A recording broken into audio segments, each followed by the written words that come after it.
Sumailalim sa final inspection stage ang itinatayong dialysis center ng Pulumulok Municipal Hospital sa Barangay Pagalunan na hudyat umano ng mahalagang hakbang sa pagpapalawak ng access sa life-saving healthcare services sa lalawigan sa ilalim ng proyektong Angat para sa Lahat. Ang PPP Story sa report.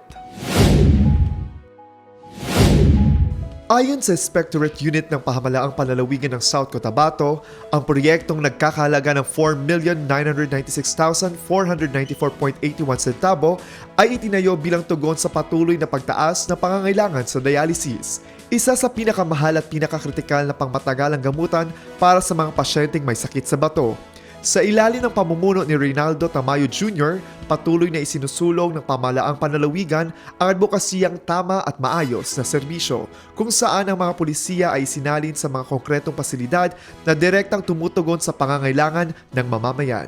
Para sa maraming pasyente mula sa Pulumulok at mga karatig bayan, inaasahang magdudulot ang bagong dialysis center ng mas maikling biyahe, mas mababang gastusin at mas tuloy-tuloy na gamutan, mga salik na madalas nagtatakda ng kalidad ng buhay at sa maraming pagkakataon ng mismong kaligtasan ng pasyente.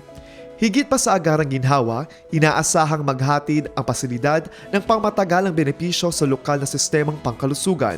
Palalakasin nito ang kakayahan ng Pulumulok Municipal Hospital at tutulong sa pagtugon sa dumadaming kaso ng chronic kidney disease at magpapagaan sa bigat na dinadala ng mas malalaking ospital na tumatanggap ng mga dialysis patient mula sa mga karatig lugar. Binigyang diin ng Inspectorate Unit na ang pagkumpleto ng proyekto ay patunay ng pangmatagalang pamumuhunan ng pamahalaang panlalawigan sa kalusugan bilang haligi ng kaunlaran.